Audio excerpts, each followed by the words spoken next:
मायाज किचनमध्ये तुम्हा सर्वांचं खूप खूप स्वागत आहे। आज आपण अतिशय टेस्टी कुरकुरीत आणि खुसखुशीत गव्हाच्या पिठापासून 15 मिनिटात चकल्या बनवणार आहोत। चला तर मग करूया पटकन रेसिपीला सुरुवात। पहिल्यांदा जरी तुम्ही या चकल्या कराल तरी तुमच्यासुद्धा चकल्या अतिशय टेस्टी अशा होईल। अगदी कमी साहित्यात कमी वेळात या चकल्या होतात। तर यासाठी साहित्य घेतलेलं आहे। इथे मी गव्हाचं पीठ घेतलेलं आहे 2 ग्लास। पीठ तुम्ही कमी जास्त करू शकता। लाल तिखट घेतलेला आहे चवीनुसार, जिरेपूड 1 चमच, धनेपूड 1 चमच, पांढरी तीळ, चवीनुसार मीठ।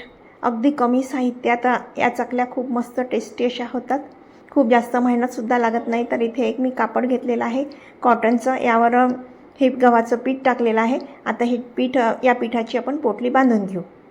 तर ही पोटली आहे ना खूप जास्त घट्ट बांधायची नाही, अगदी सैलसरच पोटली बांधायची आहे आपल्याला। तर बघा अशा प्रकारे ही पोटली मी बांधलेली आहे। आता ही पोटली आपण या डब्यामध्ये ठेवून देऊ कुकरच्या, आणि हा कुकरचा डबा कुकरमध्ये ठेवून देऊ। तर कुकरला आपण 2 शिट्या लावून घेऊ। अगदी कमी मेहनतीत या मस्त कुरकुरीत आणि खुसखुशीत चकल्या होतात। तर बघा इथे 2 शिट्या झालेल्या आहे। आता कुकर पूर्ण थंड झाला, मी कुकर काढून घेत आहे। बघा आता ही पोटलीसुद्धा आपण काढून घेऊ।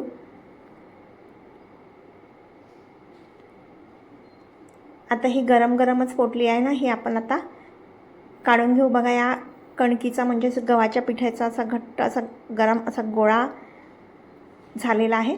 हा गोळा हाताने तर होणार नाही, कारण आपल्याला हाताने केलं तर चटके लागू शकतात। तर इथे मी बत्त्याच्या सहाय्याने पूर्ण याच्या डिखळ्या फोडून घेत आहे। गरम गरम असतानाच आपल्याला छान फोडून घ्यायचे आहे, जेणेकरून अगदी प्लेन असं व्हायला पाहिजे हे पीठ। तर आता हे थोडं नॉर्मल थंड झालं आहे, तर इथे मी हाताने छान या गिठळ्या फोडून घेत आहे।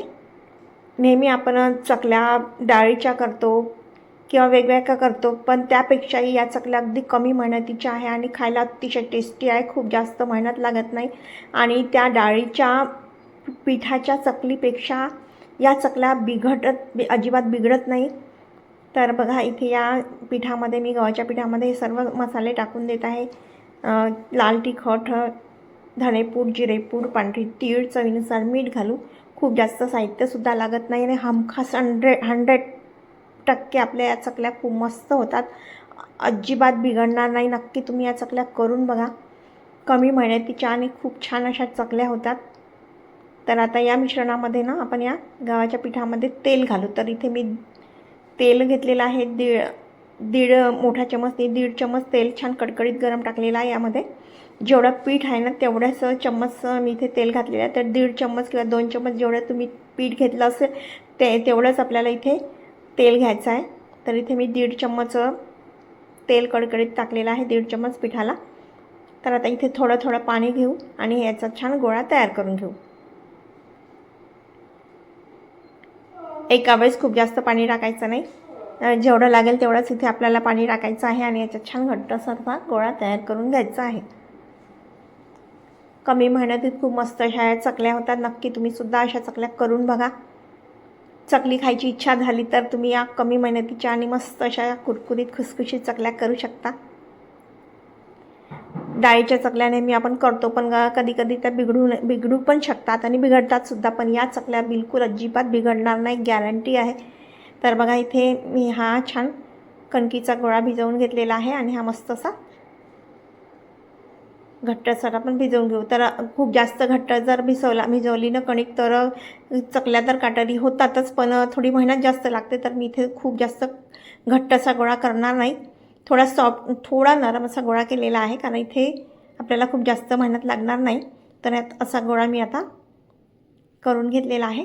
आता या चकलीच्या साच्याला थोडं तेल लावून घेऊ, जेणेकरून आपल्या चकल्या छान पटापट निघतील। तर आता ही कणिक या साच्यामध्ये टाकून देऊ आणि मस्त अशा चकल्या पिळून घेऊ। नक्की तुम्ही सुद्धा अशा प्रकारे कणकीपासून किंवा गव्हाच्या पिठापासून चकल्या करून बघा, आणि तुम्ही केलेल्या चकल्या कशा झाल्या कमेंटद्वारे मला नक्की कळवा।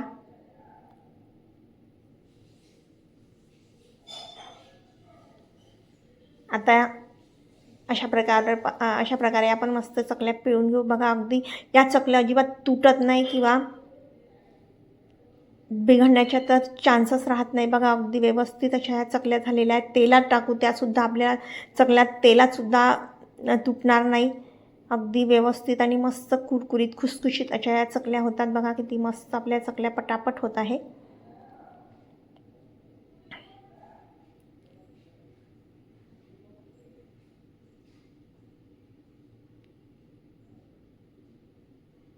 बघा अगदी कमी मेहनतीच्या आणि मस्त खायला टेस्टी अशा या चकल्या आपल्या छान पिळून झालेल्या आहे. अशा प्रकारे आपण या सर्व चकल्या पिळून घेऊ. आता गॅसवर एक कढई ठेवू. कढईमध्ये तेलनं छान कडकडीत गरम करायचं. कडकडीत गरम तेल झाल्यावरच आपल्याला चकल्या पिळून घ्यायच्या आहे. तर अशा प्रकारे मी छान कडकडीत तेलामध्ये मस्त 3 ते 4 चकल्या मी इथे तळून घेत आहे. एका वेळेस खूप जास्त चकल्या कढईमध्ये टाकायच्या नाही. आणि तेलाचे बुडबुडे गेले की त्यामध्ये आपण या चकल्या उलटपालट करून घेऊ.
तळून झालेल्या आहेत.